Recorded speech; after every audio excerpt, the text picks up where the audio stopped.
Jesus tem sido pregado, o evangelho da salvação está chegando. Uma pessoa que jamais entraria num templo como esse por preconceito, achando que todo pastor é ladrão, que todo evangelho é hipócrita, que vive uma coisa na igreja e fora da igreja. Mas essas pessoas estão tendo uma oportunidade de ir para uma casa, e chegando na casa, olhando para o dono daquela casa, vendo o testemunho dele, como marido, como pai, como esposo. Eles estão vendo o testemunho, e através do testemunho deles, eles estão se convertendo, eles estão tendo uma experiência com Deus. 2 Samuel, capítulo de número 6, a partir do versículo 1, diz assim a palavra do Senhor: Tornou Davi a juntar todos os escolhidos de Israel, em número de 30.000, e depois levantou-se Davi e partiu para Baal-Judá, com todo o povo que tinha consigo, para trazerem dali para cima a arca de Deus, a qual é chamada pelo nome, o nome do Senhor dos Exércitos, que se assenta sobre os querubins. Puseram a arca de Deus em um carro novo, e a levaram da casa de Abinadab, que estava sobre o outeiro, e Uzá e Aiô, filhos de Abinadab, guiavam o carro novo. Foram, pois, levando-o da casa de Abinadab, que estava sobre o outeiro, com a arca de Deus. E Aiô ia adiante da arca, e Davi e toda a casa de Israel tocavam perante o Senhor com toda sorte de instrumentos de pau de faia, como também com arcas, saltérios, tamboris, pandeiros e símbolos. Quando chegaram à eira de Nacon, Uzá estendeu a mão à arca de Deus e pegou nela, porque os bois tropeçaram.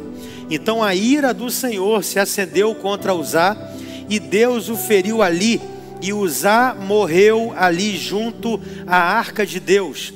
E Davi se contristou, porque o Senhor abrira rotura em Uzá, e passou-se a chamar aquele lugar Pérez Uzá até o dia de hoje.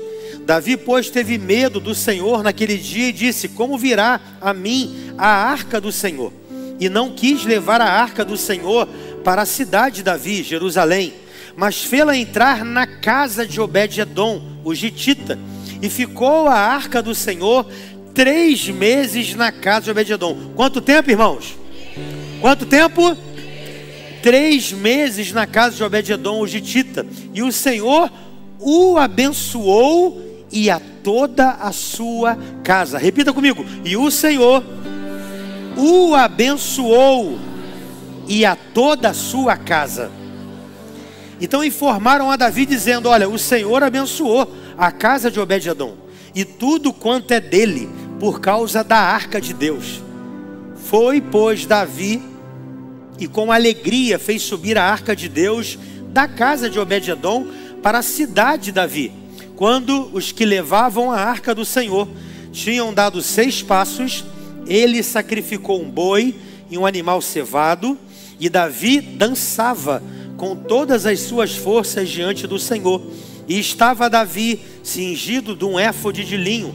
Assim Davi e toda a casa de Israel subiam trazendo a arca do Senhor com júbilo e ao som de trombetas. Essa é a palavra de Deus para nós nessa noite.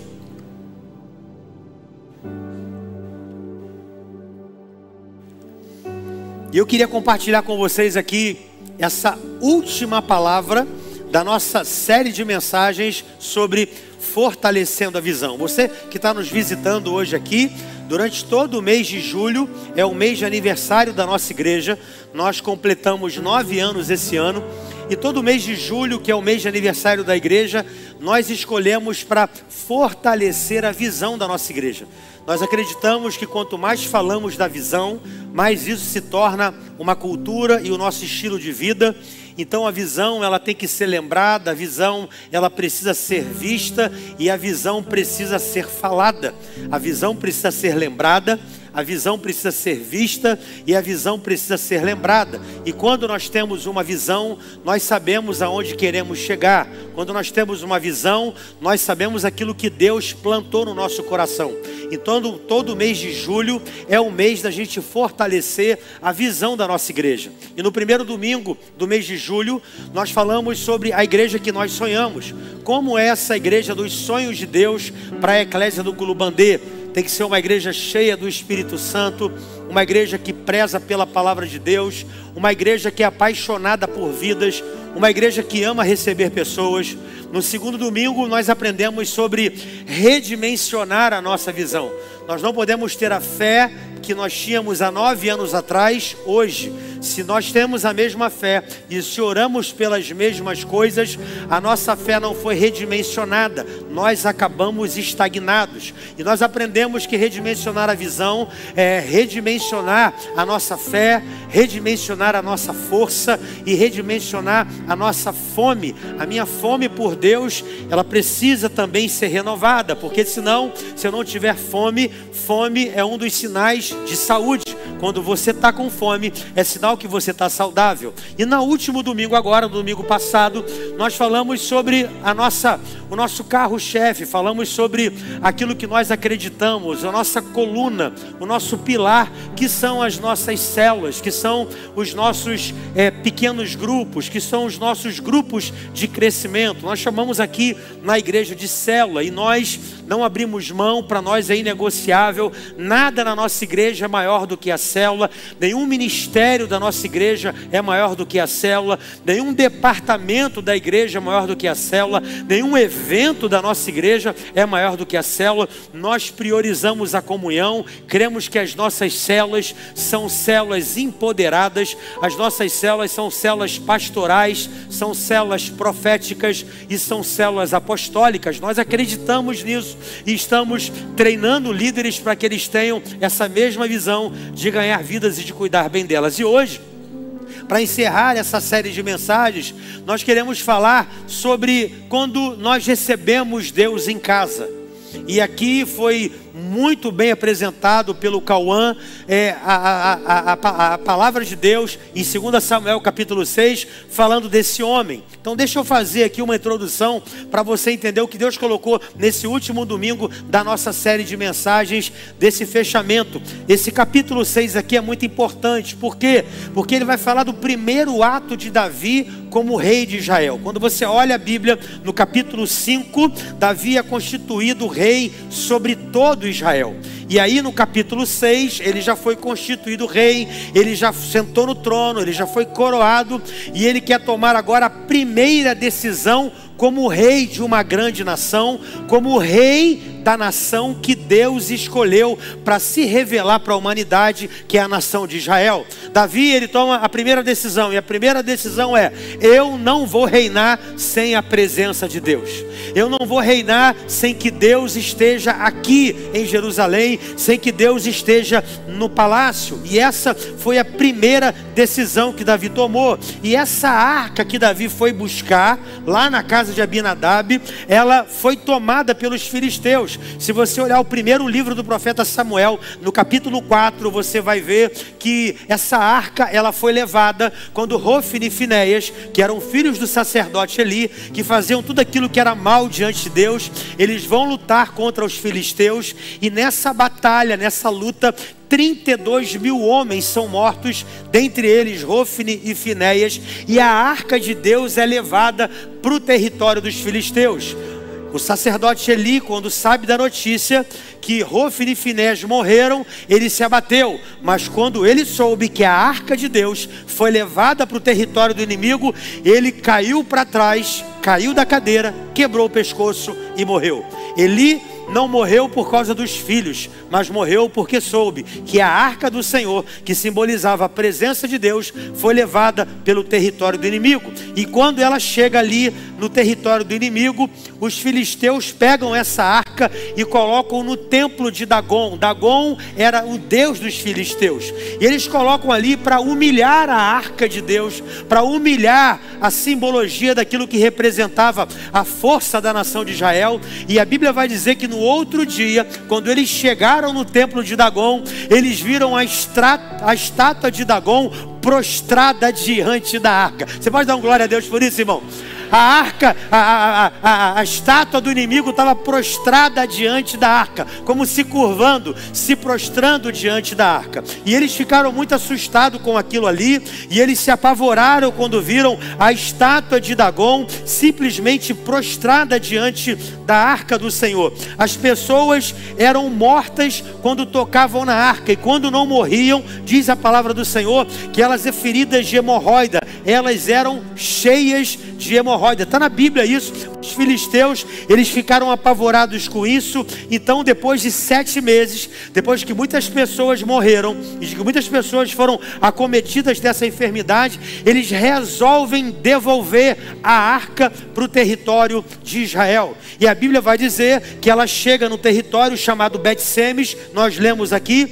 Deus, naquele momento, quando chega em Bet-Semes, através da arca, os curiosos daquele lugar, eles abrem a tampa da arca para ver o que estava dentro dela. Só pelo fato deles abrirem a tampa para ver o que tinha dentro dela, Deus matou 50.070 homens só porque eles olharam para dentro da arca. Os homens de Queriate Jearim levam a arca e ela vai ficar na casa de um homem chamado Abinadab.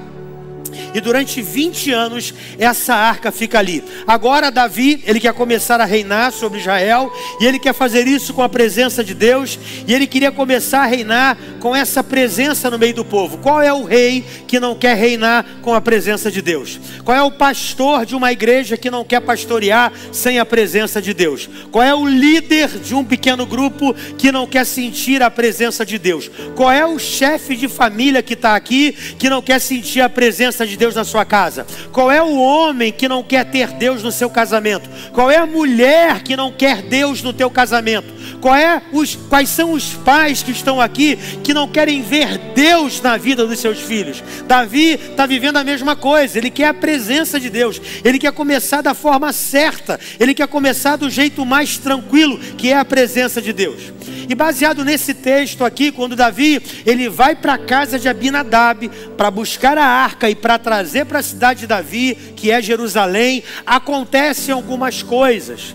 E é sobre isso que Deus colocou no meu coração para encerrar essa série de mensagens hoje. O que nós podemos extrair desse texto aqui? Alguns ensinamentos fundamentais para que eu e você possamos receber a presença de Deus na nossa casa. A primeira coisa que eu queria que você anotasse aí na tábua do teu coração, ou anotasse aí no teu notas, ou com teu papel e caneta, para você simplesmente entender o que Deus quer falar conosco aqui nessa noite. A primeira coisa que eu extraio desse texto aqui, que eu aprendo nesse texto, é que estar perto da presença não significa ser abençoado. Fala com a pessoa que está ao seu lado. Estar perto da presença não significa ser abençoado. Irmão, eu não sei se isso mexe com você, mas isso mexe comigo. Vou repetir. Estar perto da presença não significa ser abençoado. Pastor, como é que o senhor pode me entender isso? Irmão, a arca ficou na casa de Abinadab 20 anos. E nada de relevante aconteceu lá. Nada de significativo aconteceu naquele lugar. E por que nada significativo e relevante aconteceu naquele lugar? Porque Abinadab simplesmente ele se acostumou com aquela arca. Ele se acostumou com aquela presença. Ele se acostumou com aquilo que estava ali, talvez até como um utensílio, como um objeto, como enfeite. Como nós vamos em algumas casas e chegamos na sala, encontramos aquela Bíblia desse tamanho aberta no Salmo 91, e ela está aberta no Salmo 91 ali há 30 anos. Ninguém leu nem o Salmo 91 e nem leu outros salmos e nem leu a Bíblia. Por quê? Porque as pessoas acabam olhando aquilo ali como utensílio, como enfeite, como objeto, ou quem sabe até como algo para dar sorte, ou para guardar a casa. Ou seja, estão usando aquilo ali que é a presença manifesta de Deus, é a palavra revelada de Deus, mas não está sabendo usar, ou seja, não está ligando para aquilo. Ou quem sabe Abinadab, quando recebeu aquela arca na casa dele, pode ter colocado ela num canto, sem nenhum cuidado e reverência. Sabe, querido, enquanto eu estava lendo isso aqui, durante essa semana, o Espírito de Deus falou comigo. Tem muita gente que se acostumou a vir no culto, tem muita gente que se acostumou a ouvir mensagem, tem muita gente que se acostumou a escutar louvor, se acostumou, mas não faz nenhuma diferença na tua vida, não tem diferença, não tem transformação, a sua vida não muda. Você vem e volta aos domingos e nada acontece na tua casa, nada acontece na tua vida, nada acontece na sua trajetória, nada acontece no teu dia a dia, nada de novo acontece. Querido, eu quero declarar uma coisa nessa noite sobre a tua casa: nós vivemos em novidade de vida. O Deus que nós viemos cultuar é um Deus que nos permite experimentar coisas novas todos os dias. Deus te chamou hoje aqui para você ouvir algo novo. Deus te chamou aqui para você ouvir algo diferente. Deus te chamou aqui para derramar uma unção nova sobre você. Deus não te chamou aqui para você viver uma coisa do domingo passado. O domingo passado já passou. O que Deus tem para você é outra coisa, meu irmão. Deus está falando comigo e com você nessa noite. Não se acostume com a minha presença. Sabe por quê? Porque eu sou um Deus que te permite viver em novidade de vida. A glória que eu vou derramar hoje é diferente da glória que eu derramei ontem, que é diferente da glória que eu vou derramar amanhã. A experiência de amanhã é diferente da experiência de hoje. E eu sou um Deus de coisas novas. Aleluia, você pode aplaudir a Ele, meu irmão. O que me chama a atenção é como é que a presença de Deus fica numa casa 20 anos e não acontece nada. Não aconteceu nada, irmão. Por quê? Porque estar perto da presença não significa ser abençoado. Tem muita gente, querido, que vem para a igreja, que sente até a presença, mas não é abençoado. Sabe por quê? Porque nada muda. Entra domingo, sai domingo, e você só vem para bater o ponto. Entra domingo e sai domingo, você vem só para entregar o teu dízimo. Entra domingo e sai domingo, você vem aqui, sabe por quê? Porque se não vier, você se sente mal.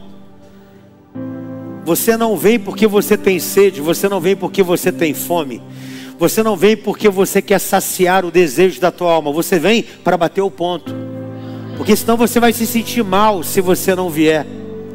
Sabe o que é isso? Abinadab. Você se acostumou com isso, você se acostumou com o fluxo do domingo, você se acostumou com essa religiosidade, você se acostumou com esse legalismo, você se acostumou com esse bater ponto. Deus não quer que você bata ponto, Deus não quer que você seja legalista, Deus não quer que você seja religioso, Deus quer que você desfrute da presença dEle, e a presença dEle está à tua disposição hoje. Ele está aqui nessa noite, está aberto para te atender, está aberto para que você experimente coisa nova, está aberto para que você abra o teu coração, está aberto para que você se arrependa, está aberto para que você viva e experimente tudo que Ele preparou para você. Na casa de Obed-edom não. Na casa de Obed-edom foi diferente.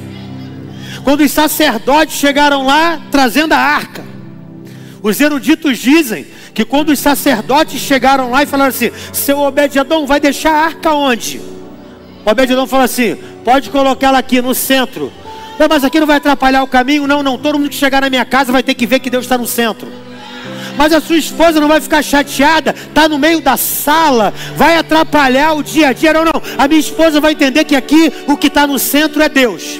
Mas os seus filhos não vão ficar preocupados, porque eles podem correr, bater arco. Não, os meus filhos vão aprender a lidar com a presença. Rapaz, se você quiser, a gente coloca lá no final do canto, a gente coloca lá no quintal, a gente coloca naquele quarto que está sendo inutilizado. Não, não, irmão. Aqui na minha casa a presença vai ficar no centro. Aqui na minha casa a presença tem primazia. Aqui na minha casa Jesus é o centro. Aqui na minha casa Jesus é o protagonista. Aqui na minha casa Jesus é o principal. Na minha casa essa presença vai ser reverenciada. Aqui na minha casa essa presença vai ser respeitada, temida, mas também será experimentada. Eu vou ver a glória de Deus, porque eu estou colocando a presença aonde ela tem que estar, é no centro. Na casa de Obed-edom não foi igual à casa de Abinadab. Obed-edom falou: bota ela no centro. O rei, pode deixar na minha casa, desde que ela fique no centro. Ela vai ser o centro das atenções, ela vai ser o centro dessa casa, ela vai ser o centro de todas as coisas, todas as visões, todos os olhos olharão para ela. Você está entendendo, irmão? O tratamento diferente. Abinadab era mais um utensílio. Para Abinadab era um objeto. Para Abinadab era mais uma coisa. Para Obed-edom não, era a coisa principal na sua casa. Ai, querido, você está entendendo o que Deus está falando com você? É a forma que você trata, é a forma que você faz, que faz a diferença na sua casa. Como é que você tem tratado a presença de Deus na tua casa? Como é que você tem conduzido a presença de Deus na tua casa? É mais alguma coisa? Ou é a coisa principal de Deus, querido? Aleluia! Aleluia! Eu gosto disso aqui quando os eruditos dizem que Abinadab colocou no centro. E quando ele botou no centro, ele falou: todas as pessoas que chegarem na minha casa vão ter que se render a essa presença. Todas as pessoas que chegarem aqui vão ter que aprender a lidar com essa presença. Abinadab disse, ou melhor dizendo, Obed-edom disse: aqui vai ser diferente. Eu vou respeitar a arca. Eu vou fazer de acordo com a vontade de Deus. Ei, querido, tem muita gente fazendo a sua própria cartilha e não fazendo a vontade de Deus. Tem muita gente idealizando um Deus segundo as suas próprias conveniências. Sabe o que é isso, irmão? É fazer tudo o que você quer e no final você falar assim: Deus é amor, né? Eu fiz desse jeito. Deus conhece o meu coração, pastor. Não, querido, você não está idealizando um Deus conforme a sua conveniência. Deus vai me abençoar sem se importar. Isso não existe, irmão. Eu quero saber o seguinte: como é que é a presença de Deus na sua casa, no seu quarto, a sós com Deus? Como é que é a presença dele lá? Porque aqui é muito fácil sentir a presença. Aqui é muito fácil perceber essa presença. Aqui chega às vezes a ser tangível essa presença. Quando o ministério de louvor está entoando um cântico, quando a palavra de Deus está sendo liberada, o Espírito de Deus está nesse lugar. Então é mais fácil você perceber a presença de Deus. Eu quero ver essa presença na tua casa, no teu quarto, no a sós com Deus. Por quê? Porque estar perto da presença não significa ser abençoado. Nós vimos isso na casa de Abinadab, irmão. Na casa de Abinadab foi diferente. Agora a arca está na casa de Obed-edom. E durante 3 meses a arca fica lá. E Deus abençoa Obed-edom e a sua casa. E a Bíblia vai dizer que ele começa a prosperar. Foi algo visível. Todos perceberam essa presença. Sabe qual é o segredo aqui na casa de Obed-edom, irmão? Quantos querem saber qual é o segredo aqui da casa de Obed-edom? Fala glória a Deus. Sabe qual foi o segredo da casa de Obed-edom? Antes da bênção, chegou a presença. Vou repetir para você entender. Sabe por que aquela casa foi abençoada? Sabe por quê? Porque antes da bênção, chegou a presença. A presença foi mais importante do que a bênção. A presença foi mais almejada do que a bênção. A presença foi mais reverenciada do que a bênção. Obed-edom optou mais pela presença. Eu quero a presença. Eu não sei se você está entendendo isso, irmão. Que Deus está falando comigo, com você, é o seguinte: eu quero a presença, e eu quero desfrutar de tudo aquilo que a presença pode me dar. Sabe, querido, quando a presença de Deus chega em uma casa, ela é recebida de uma maneira correta. Não precisa muito tempo para as pessoas perceberem a diferença. Olha o versículo 20. O negócio foi tão forte que chegou aos ouvidos de Davi. Chegaram para Davi e falaram assim: Davi, está vindo um recado lá da região perto da casa de Obed-Edom. Davi, e aí, o que está acontecendo? Deus está abençoando Obed-Edom. As vacas lá multiplicaram. Lembra que a gente foi lá, tinha 5 galinhas? Então, ele está com um galinheiro ali agora. Lembra daquela graminha fraquinha, meia verde? Tu tem que ver o pasto que ele está agora. E os bois? Davi, Deus está abençoando a casa de Obed-Edom. É sobrenatural o negócio. O que Davi vai fazer? Vamos lá. Eu quero essa bênção. Eu quero essa presença. Davi fala com os levitas e diz: precisamos buscar a presença, trazer a glória de Deus para Jerusalém. Ei, querido, o que traz a glória é a presença. Repita comigo: o que traz a glória é a presença. O que traz a bênção é a presença. Talvez hoje você veio buscar uma bênção. Deus fala contigo: para de buscar bênção e busca a presença. Porque em você buscando a presença, você vai desfrutar e experimentar tudo aquilo que a bênção pode te proporcionar. E a bênção pode te proporcionar muito mais daquilo que você pode pedir, pensar ou imaginar. Eu não sei se você chegou aqui hoje: pastor, eu vim aqui porque eu estou precisando de uma resposta. Eu vim aqui porque eu estou precisando de um direcionamento. Eu vim aqui hoje porque eu estou precisando de tomar uma decisão importante essa semana. Eu estou vindo aqui porque eu estou com o coração ferido, magoado, decepcionado. E eu vim aqui buscar a cura. Deus tem tudo isso para você. Mas o mais importante é você sair daqui com a presença. Porque senão tudo aquilo que eu falar para você vai servir como dipirona. Ou seja, vai resolver o teu problema momentaneamente, mas não vai resolver o teu problema permanentemente. Mas quando você recebe a presença, você recebe a resolução para todos os teus problemas. O que Deus quer te oferecer aqui hoje não são gotas, não é dipirona. O que Deus quer hoje é o seguinte: eu quero que você leve a minha presença. Como eu disse para Moisés: irá a minha presença contigo para te fazer descansar. Ei, irmão, é a presença. E através da presença você vai receber tudo aquilo que a presença pode te proporcionar. Aleluia, aleluia. Eu não sei você, mas eu quero a presença. Chegar aqui e pedir uma coisa para Deus diante desse Deus. Eu quero a presença, irmão. Segunda coisa que eu aprendo aqui: para receber a presença de Deus na minha casa, eu preciso entender que estratégias sem consultar Deus são fracassos anunciados. Fala com a pessoa que está falando: estratégias sem consultar Deus são fracassos anunciados. Olha aqui para mim.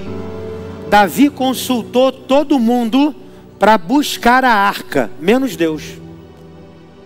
Davi consultou os levitas, Davi consultou os sacerdotes, Davi consultou toda a parte logística do palácio, mas Davi só não consultou a Deus. Ei, querido, deixa eu falar uma coisa para você: um detalhe muda a nossa vida. Repita comigo: um detalhe. Pode ser mais forte: um detalhe muda a nossa vida. É por isso que nós precisamos ir para a arca. É por isso que nós precisamos ir para a presença. Sabe por quê? Porque os meus planos não são os seus planos, nem os teus caminhos os meus caminhos, diz o Senhor. Olha o que Eclesiastes capítulo 8, versículo 5 vai dizer: quem obedece às suas ordens não sofrerá mal algum, pois o coração sábio saberá a hora e a maneira certa de agir. Em outras palavras, quem guardar o mandamento do Senhor não experimentará nenhum mal. O coração do sábio discernirá o tempo e o modo. Deixa eu falar uma coisa para você, o que Deus falou comigo nesse texto, desse tema aqui, nesse ponto. Estratégias sem consultar Deus são fracassos anunciados. Sabe o que é, querido? A gente quer fazer tudo, mas da nossa maneira e no nosso tempo. Vou repetir. Nós queremos resolver os problemas do nosso jeito, no nosso tempo e da nossa forma. E com Deus não funciona desse jeito. A gente quer salvar o nosso casamento da nossa maneira. A gente quer educar os nossos filhos da nossa maneira. A gente quer tocar os nossos negócios da nossa maneira. A gente quer uma igreja da nossa maneira. Nós queremos estar no ministério do nosso jeito. Nós queremos de liderar do nosso jeito. Nós queremos participar só se for do nosso jeito. Davi estava bem intencionado naquilo que ele queria fazer, mas ter boa intenção na hora errada e fora do propósito de Deus não é boa intenção. Irmão, ele estava bem intencionado, sim ou não? Mas a forma que ele quis fazer era uma forma errada. Não adianta você ter boas intenções para querer salvar o teu casamento da forma errada. Não adianta você ter boas intenções para criar os teus filhos da forma errada. Não adianta você querer ter boas intenções para ter lucro nos teus negócios da forma errada. Você está consultando Deus? Você está orando? Você está colocando isso diante do Senhor? Davi fez do jeito dele, botou uma carroça nova. E é nessa hora que o boi tropeça. Davi, ele era sincero, mas só sinceridade não adianta, não era suficiente. Davi está carregando a arca como os filisteus fizeram, irmão. Eles trouxeram em cima de uma carroça. E Davi fez a mesma coisa, pegou uma carroça para trazer a arca. A gente quer resolver como todos resolvem. Nós queremos agir como todos agem. Esse é o nosso problema. Nós somos servos do Senhor. Nós temos a Bíblia como a nossa regra de fé e de conduta. Sabe por que muitos crentes estão se dando mal? Sabe por quê? Porque estão tomando decisões até bem intencionadas, mas não estão consultando Deus. Você não consulta Deus. Você faz as coisas e depois você vai até Deus quando dá errado. Pergunta, irmão. O negócio que você entrou, você orou? Esse relacionamento aí que você quer, você já pediu a Deus uma direção? Esse passo que você quer dar, que vai envolver todas as reservas da tua família e que você tem juntado há anos com teu cônjuge esse dinheiro, você já orou a Deus e consultou para saber se Deus está nesse negócio? Esse curso que você quer fazer, que vai acabar com a tua reserva, é isso mesmo que Deus quer que você faça? Porque estratégias, queridos, sem consultar Deus, são fracassos anunciados. E aí depois vem depressão, depois vem síndrome do pânico, depois vem ansiedade, vem uma série de conflitos nas suas emoções e na sua alma, porque você não orou e você não consultou a Deus. Ei, querido, Deus é aquele que guia. Deus é aquele que vai conosco. Deus usa a liderança para falar conosco. Deus usa o pastor para falar conosco. Deus usa a nossa esposa para falar conosco. Deus usa o nosso esposo para falar conosco. Deus usa a nossa liderança para falar conosco. Deus usa pessoas para falar o nosso coração. Quem está entendendo isso, diga amém. Eu senti que o clima deu um peso aqui agora, irmão. Bota a mão na cabeça, fala comigo. Fala assim comigo, ai, ai, ai, ai, ai. Você vai olhar para a pessoa que está do seu lado com muito carinho e vai fazer uma pergunta assim: você está consultando Deus?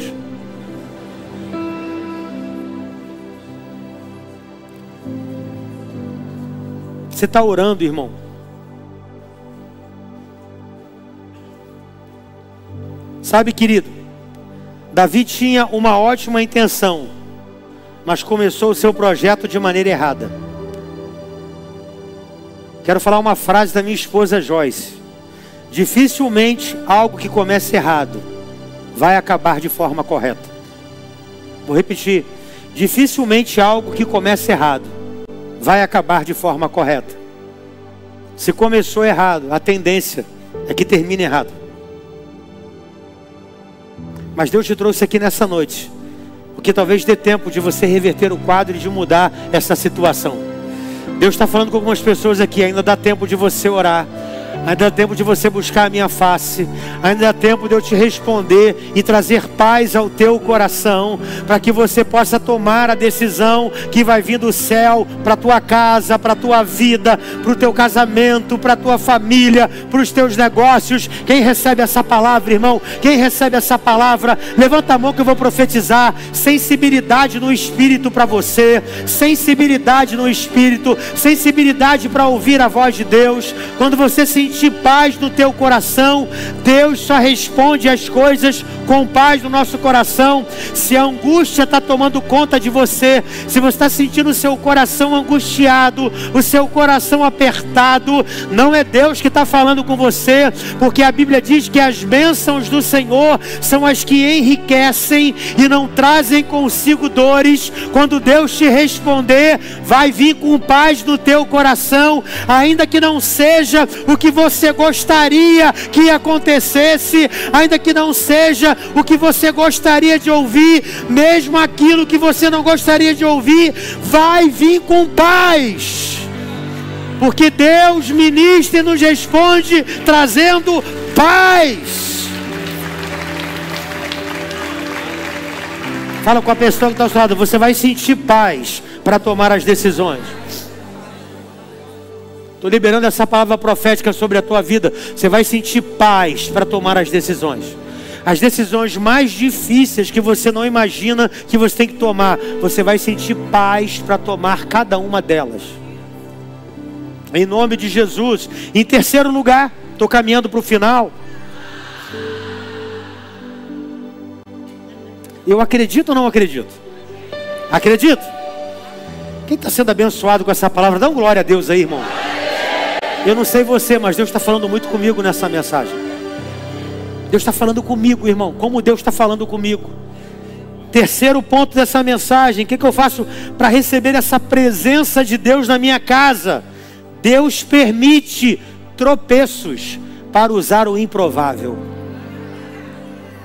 Olha o que a Bíblia diz, irmão. Deus permite que os bois tropeçassem para usar os improváveis. Irmão, eu estava estudando isso, eu fui ler lá, eu tenho uma enciclopédia lá na minha casa, que é versículo por versículo, e eu fui pesquisar sobre a eira de Nacon. A eira de Nacon era uma eira plana, não tinha buraco, era como se fosse um asfalto daquela época, não tinha como o boi tropeçar ali, não tinha buraco, não tinha pedra, não tinha nada. A eira de Nacon era uma eira plana. Mas Deus permite um boi tropeçar num lugar plano para abençoar o improvável. Ih, papai, desceu aqui agora. Tem coisas que são improváveis de acontecer. São coisas que você fala assim, meu Deus, como que isso aconteceu? Não tem explicação. Mas Deus, quando faz isso, Ele quer abençoar o improvável. Ele quer abençoar uma pessoa improvável. Obed-edom, ele era dos edomitas, irmão. Obed-edom era de Gate. Obed-edom era da cidade de Golias. Que isso, pastor? Deus abençoou um cara que nasceu na cidade de Golias? Foi isso que aconteceu. Deixa eu falar uma coisa para você aqui, irmão. Tem gente aqui que o boi tropeçou e você está liderando. Tem gente aqui que o boi tropeçou e você está à frente desse departamento. Tem gente aqui que o boi tropeçou e você está na frente desse ministério. Tem gente aqui que o boi tropeçou e Deus te colocou na frente disso. Sabe por quê? Porque os prováveis não quiseram. E você superou e você está aqui. Ei, pega isso aqui, meu irmão. Os prováveis muitas vezes não querem. os doutores, os teólogos, o que tem mais 30 anos de casa, aqueles que conhecem a Bíblia toda, eles conhecem tanto a Bíblia que se tornaram pessoas céticas, frias, indiferentes, e aí não se atentaram para as coisas de Deus. Aí Deus faz o quê? Permite o boi tropeçar para abençoar quem não era para ser abençoado, para alcançar quem não era para ser alcançado. Aí Deus fala assim: já que ninguém quer, eu vou abençoar ele, o improvável de Deus. Obed-edom é edomita, é de Gate, nem judeu ele é, mas é ele que eu vou abençoar. Ei, querido, levanta a mão que eu vou profetizar. Você é o improvável de Deus. Quem sabe é o Senhor que está aqui para te abençoar. Você pode ser o improvável de Deus. E como é que isso aconteceu, querido? Davi chegou lá e falou assim: seguinte, meu irmão, acabou de morrer aqui, fulminado, um homem, filho de Abinadab, você deve conhecer ele, e eu estava levando a arca para a cidade de Jerusalém, só que isso aconteceu, mexeu comigo, o temor de Deus desceu, eu sou o rei de Israel, posso deixar a presença de Deus na tua casa? O que o improvável disse? Olha, eu não sei lidar com isso, mas se é o rei que está pedindo, a minha casa está aberta para receber a presença. Ah, você vai entender onde eu quero chegar. Não vem falar que o download aqui está ruim não, o Wi-Fi aqui está bom a beça hoje. O rei pediu a casa, e o Obed-edom disse: ó rei, a minha casa está aberta para receber a presença. Vou repetir de novo até você entender. O rei está pedindo a tua casa, e você vai falar assim: rei, a minha casa está à disposição do teu reino. E se for para receber a presença de Deus, melhor ainda. Eu vou aprender a lidar, eu vou colocar ela no centro, ela vai ter primazia, eu vou aprender a lidar com algumas situações que eu não sei, Deus vai tratar comigo, Deus vai tratar algumas coisas aqui na minha casa, mas se é o rei que está pedindo, e se é a presença de Deus que tem que entrar, a minha casa está de portas abertas. O rei pediu, Obed-edom obedeceu. Ei, querido, quando os bois tropeçaram, olha, isso aqui é tremendo demais, irmão. Quando os bois tropeçaram, Deus estava mudando o rumo sacerdotal. Porque Davi queria que a arca fosse para Jerusalém. Só que Deus não queria que a arca fosse para Jerusalém. Deus queria abençoar o improvável com a presença dele. Quando aquele boi tropeçou, o rumo sacerdotal foi mudado. Davi queria que o avivamento começasse numa cidade, mas Deus queria que o avivamento começasse numa casa. Tremendo isso, irmão. Deus estava mudando o rumo sacerdotal. Ei, Davi, o avivamento vai começar numa cidade sim, depois que eu incendiar todas as casas, depois que eu colocar minha presença na casa, depois que eu abençoar essa casa, depois que sinais, prodígios e maravilhas acontecer nessa casa. Sabe o que acontece com a gente, irmão? A gente fala que São Gonçalo está assim, que São Gonçalo está violento, que São Gonçalo está aquilo, e a gente ora, mas o que a gente faz para mudar essa situação? Como é que pode São Gonçalo, uma cidade que tem mais igreja por metro quadrado, e não acontece nada aqui? Sabe o que é isso, irmão? É as pessoas querendo que o avivamento aconteça num lugar onde Deus falou assim: não vai acontecer aí, vai acontecer nas casas. A tua casa vai mudar a tua rua vai mudar o teu bairro, e o teu bairro vai mudar a tua cidade. Você quer mudar a história de São Gonçalo? Começa pela tua casa, começa por você, começa pela tua família. Abre a tua casa, deixa a minha presença entrar, convida teus vizinhos, convida teus familiares, faz um culto lá, eu vou manifestar a minha glória lá, eu vou abençoar a tua casa, eu vou prosperar a tua casa. Quem é estéril vai ter filho, quem está morto vai viver, a galinha vai multiplicar, o gado vai multiplicar, eu vou abençoar. É isso, meu irmão. E a gente fica aqui como religioso, indo para a igreja: Senhor, muda São Gonçalo. O que você está fazendo para mudar São Gonçalo? Você já abriu a tua casa? clama lá por Deus na tua casa. São Gonçalo tem 92 bairros. Imagina se nossos 92 bairros existisse uma casa aberta, clamando: Senhor, esse bairro aqui é do Senhor, esse bairro aqui pertence ao Senhor. A partir de hoje, todo principado e toda potestade vai ser jogado por terra, porque tem uma casa que está orando aqui, e essa casa vai multiplicar a liderança. Nós vamos abrir outras casas desse bairro aqui, e esse bairro será tomado pela tua presença, esse bairro será tomado pelos teus sinais, esse bairro será tomado pelas tuas maravilhas. E esse avivamento não vai vir de uma igreja, esse avivamento vai vir de uma casa. Foi o que Deus falou para Davi: Davi, a tua intenção é boa, você que o avivamento comece lá na capital da minha nação, lá em Jerusalém, mas eu te digo, Davi, o avivamento vai começar numa casa. E tem mais, Davi, vai começar numa casa de um improvável. Levanta a mão que eu vou profetizar, irmão. O avivamento vai começar na tua casa. Quando você abrir a porta e falar assim: Senhor, faz o que o Senhor quiser aqui na minha casa. A minha casa não é tua, a minha casa não é minha casa é tua. Faz daqui um culto, faz daqui uma igreja, faz daqui uma extensão da eclésia, faz daqui um ponto de pregação, mas salva a minha família, salva meus filhos, faz milagres aqui na minha casa. Eu convido meus vizinhos, convido meus parentes, convido aqueles que estão afastados, Senhor, mas opera o sobrenatural do Senhor aqui na minha casa. Deus vai começar pela tua casa, pela tua vida, pela tua família, meu irmão. Aleluia, aleluia. Deus quer começar um avivamento através das nossas células, das nossas casas, para depois ganhar São Gonçalo.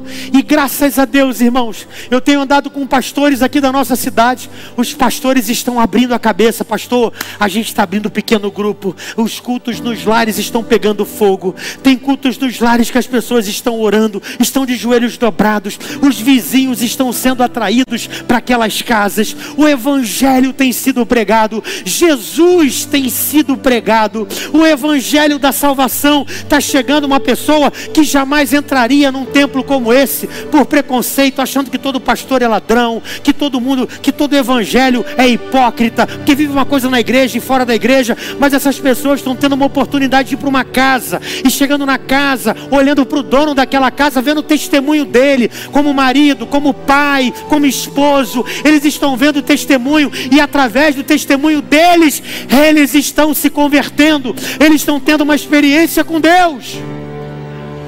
Tem gente que nunca vai entrar num templo como esse por causa do preconceito, mas vai na tua casa, porque conhece você, conhece a tua índole, conhece o teu caráter, sabe que você é um homem de Deus, sabe que você é uma mulher de Deus, sabe que na casa que você trata as coisas de Deus com seriedade. E eles vão falar assim: na igreja eu não vou não, mas na tua casa eu vou.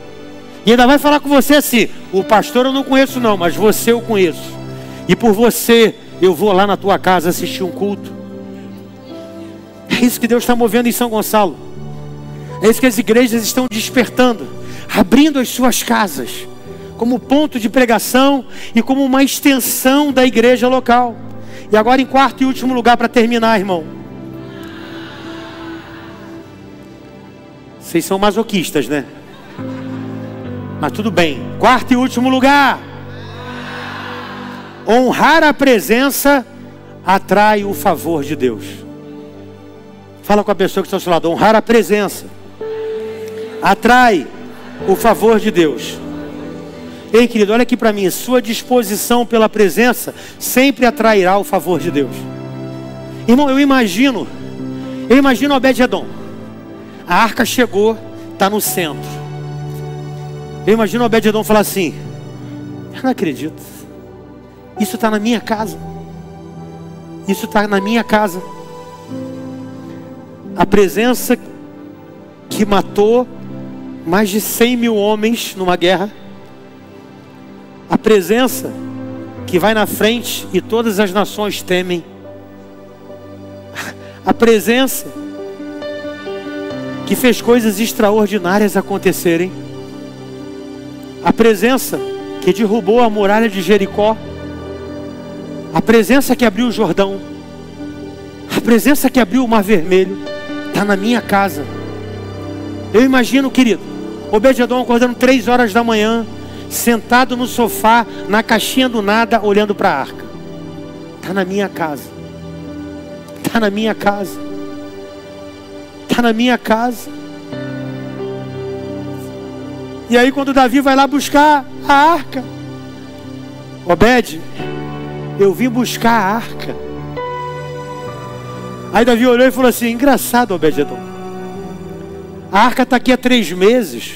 E eu me lembro que quando eu cheguei aqui, a sua esposa não estava grávida. Sua esposa está grávida? Sim, rei, de 3 meses. Não sei se é coincidência, mas desde que a arca chegou, a minha esposa engravidou. Engraçado, Obed, que não tinha essa quantidade de gados, não tinha essa quantidade de galinha. Rei, mas quando a arca chegou, a provisão chegou. Quando a arca chegou, alguma coisa mudou. Eu não sei te explicar. Eu só coloquei ela no centro. E eu honrei essa presença. Eu honrei todos os dias essa presença. E quanto mais eu honrava, mais eu via as bênçãos. Sabe, irmão, honrar a presença atrai o favor de Deus. Quando você chega numa igreja como essa, dobra teu joelho e ora, você está honrando Deus.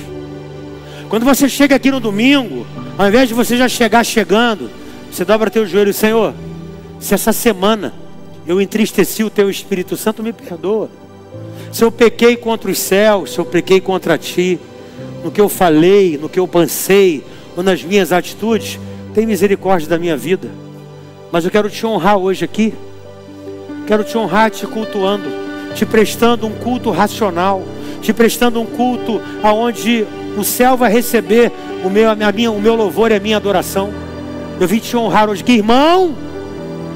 Chega com o coração sincero e faz isso. Não tem como Deus não estender a mão sobre a tua vida. Não tem como Deus não estender a mão dele e falar assim: vou te abençoar. Deus está olhando o teu coração, meu irmão.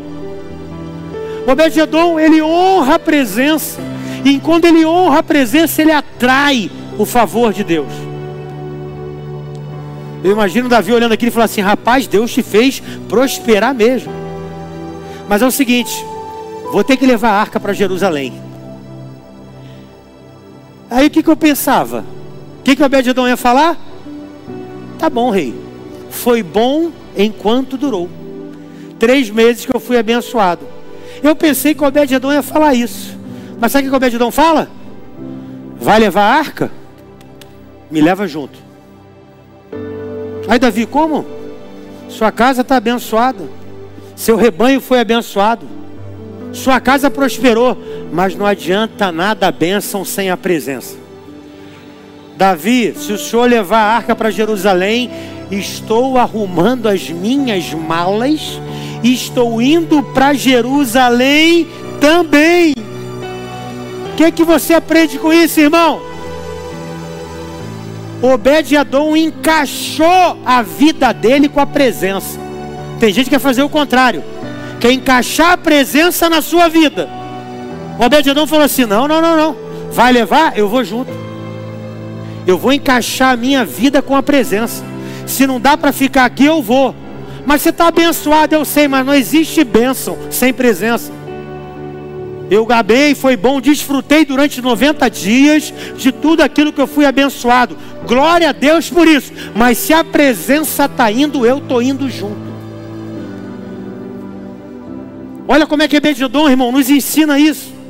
E a Bíblia vai dizer lá em 1 Crônicas, depois de você ler em casa, do capítulo 13 ao 16, vai dizer que: e com eles e seus irmãos na segunda ordem, Zacarias, Bené, Jaziel, Semiramote, Jeiel, Uni, Eliabe, Benaia, Mazias, Matitias, Elifelel, Miqueneias, Obed-edom e Jeriel eram os porteiros do templo.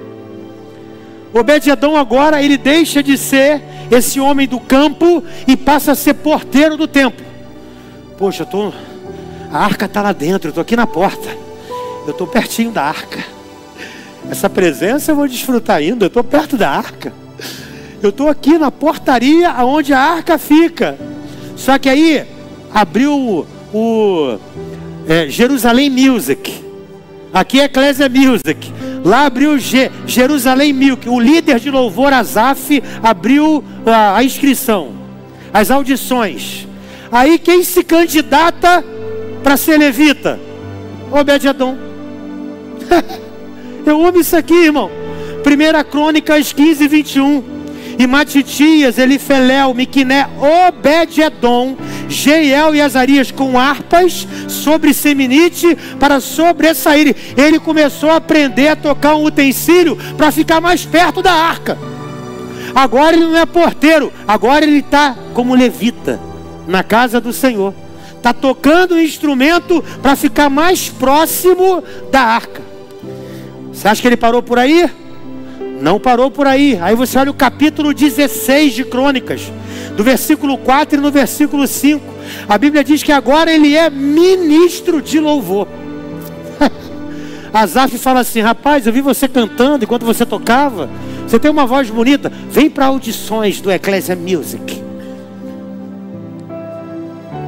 E a Bíblia diz que agora Asaf e Obed-edom são ministros de louvor e que ministram louvores diante da arca. 1 Crônicas 16, 4 diz: e pôs alguns dos levitas por ministros perante a arca do Senhor, isto para recordarem e louvarem e celebrarem ao Senhor, o Deus de Israel.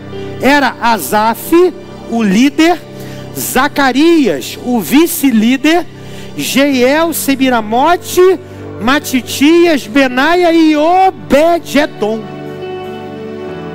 Agora Obed-edom, ele ministra sobre a arca.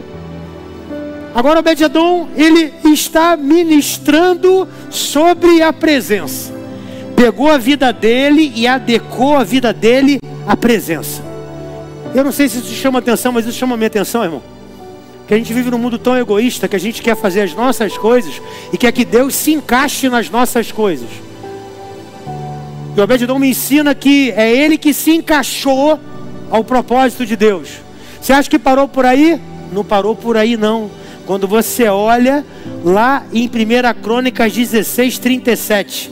Então Davi deixou ali diante da arca da aliança do Senhor a Asaf e a seus irmãos para ministrarem continuamente perante a arca, segundo se ordenara para cada dia.